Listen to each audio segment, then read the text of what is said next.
Right, hello, it's all Tim here again, and this short video is firstly about to do with the silver bayonet. I'm trying to do a narrow story with Captain Daniel Phillipson and his men, and firstly that's what this one is about. Firstly, I'm gonna tell the story between what happened at the end of the battle to the next scenario, and that's what I'm doing it as. I just want to put some insights or go in more depth. If you're not interested in it, then I recommend skipping this video altogether. But I know there's quite a lot of people that have commented or asked to do this and about the silver bayonet, and they're looking forward to it. So if you are, then stay soon. The pictures and videos that I have link with this video. Daniel and his men left their dying and dead werewolves and wolves behind. They carry on marching until they come across a new opening in the forest. And that's it. They all sat down and took a breather. I hope you enjoy it. After Daniel took his breath, he stood up and he walked around the clearing to check on his men. Only Private Duncan Campbell, the Highlander, was injured by the werewolf, and Corporal Alan Dawson had a nasty scratch on his back by a wolf. But lucky enough, it wasn't too bad. Then Daniel went back to Private Campbell, the Highlander, and asked him to have the orders. Campbell gave him a despicable stare to Daniel, but he did handle over the orders to him. But before Daniel went, he did looked up at Campbell and said, "You did great work. Very proud of you. You're a good man. And I will be asking you to have maybe your old rank again, or at least to get to corporate." Then Daniel started walking over to Martin Harrison, his supernatural investigator. Both of them started to open the letter and read. It was for a fact their lost unit orders. The letter explains what they were planning to do and what the mission was. Their mission was to head further into the forest and find a ruined Spanish chapel. Inside the chapel, or around the chapel, was two relics they need to bring back.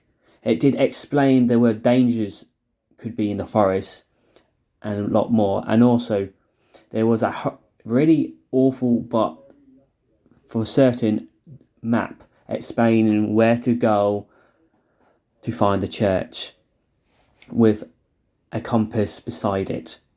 It was not a normal compass. It was not facing south or north. It had some unusual markings on it, but Daniel could understand it.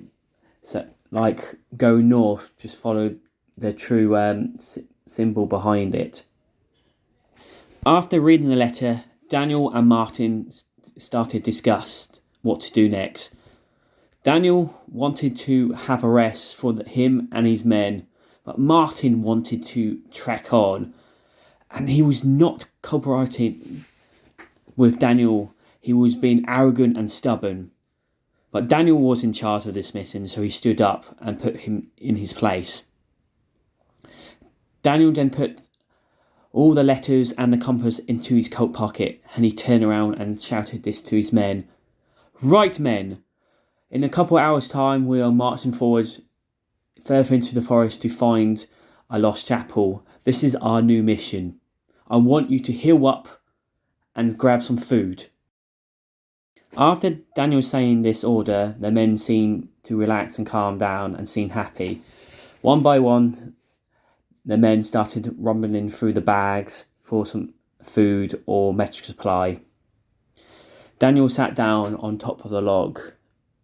Lone Eagle came behind him and started talking to Daniel and explaining what these creatures were and how to defeat them in the far future. Daniel said to him he knew what a werewolf looked like. He'd only seen them in storybooks, but still couldn't believe it in his own eyes, seeing one, and even defeated one himself. Lone Eagle put his hand on Daniel's shoulder and said, "Your dad would be very proud I know my father would as well. Just keep up the good work. You're a great officer, and you always have me beside you, looking after you."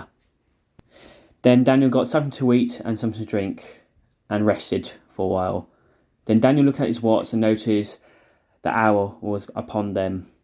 He stood up and shouted, "Come on, men, we need to go and sort this out." All his men and himself started to pack up the equipment and prepare a long journey ahead. Daniel got the map out and started following it and using the compass as well. It took them deeper and deeper in the forest.